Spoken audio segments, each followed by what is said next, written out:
एक बंदे को उसकी कंपनी बेचने के बाद 1000 करोड़ मिला था।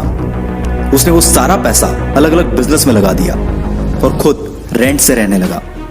कोई पागल ही कर सकता है ना ऐसा, क्योंकि कोई नॉर्मल इंसान होता तो गाड़ी बंगला खरीदने में ही बहुत सारा पैसा खर्च कर देता।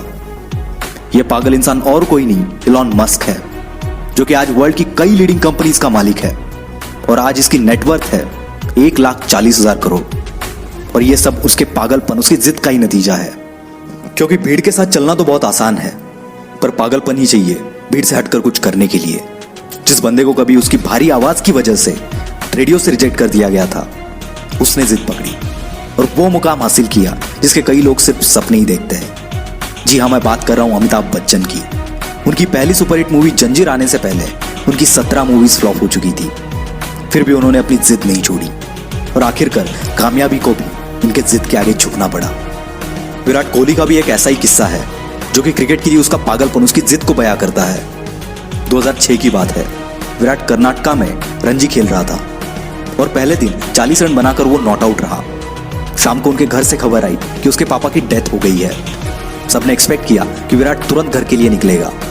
कोच ने तो यहां तक डिसाइड कर लिया था कि उसकी जगह पर और कौन खेलेगा। पर दूसरे दिन विराट बल्ला लेके स्पीच पे खड़ा था और इस हालात में उसने सेंचुरी लगाई और अपनी टीम को जिताकर ही वो अंतिम संस्कार के लिए निकल गया। इसे पागलपन नहीं तो और क्या कहेंगे। लाखों में किसी एक के पास ही ऐसी जिद, ऐसा पागलपन होता है और वही कुछ हटके कर जाता है। दिन का 15-15 घंटा काम करने के लिए सिर्फ एनर्जी नहीं, बल्कि उस काम को करने के लिए वो जिद, वो पागलपन होना चाहिए। क्योंकि ऐसे जिद्दी, ऐसे पागल लोग परसेंटेज में नहीं, नंबर्स में होते हैं। ऐसी एक जिद और पागलपन से भरी हुई कहानी है दशरथ मांझी की, जो कि अपनी पत्नी को टाइम पर हॉस्पिटल ना पहुंचा पाए, क्योंकि इनके गांव से हॉस्पिटल के पीछे एक बहुत बड़ा पहाड़ था और इसी वजह से उनकी पत्नी का देहांत हो गया। बंदे को गुस्सा आ गया और इसी गुस्से को उसने अपनी जिद में बदल दिया और इस बंदे ने केवल छेनी हथौड़े से 22 साल में 55 किलोमीटर का पहाड़ तोड़ दिया। यह पागलपन नहीं तो क्या है। ऐसी जिद तब पैदा होती है जब दिल टूटता है। कुछ लोग तो इसमें बिखर जाते हैं, पर जो इस दर्द को, इस गुस्से को जिद में बदल देता है, उस बंदे को रोकना नामुमकिन है। वो पागलपन ही है जब लोग ट्रिप्स प्लान कर रहे होते हैं और कोई बंदा अपना एम्पायर खड़ा करने के लिए प्लान्स बना रहा होता है। जब सब नौकरी ढूंढने के चक्कर में होते हैं, तब कोई पागल नौकरी देने की सोचता है और ऐसे ही पागल आगे जाके बिल गेट्स, स्टीव जॉब्स बनते हैं।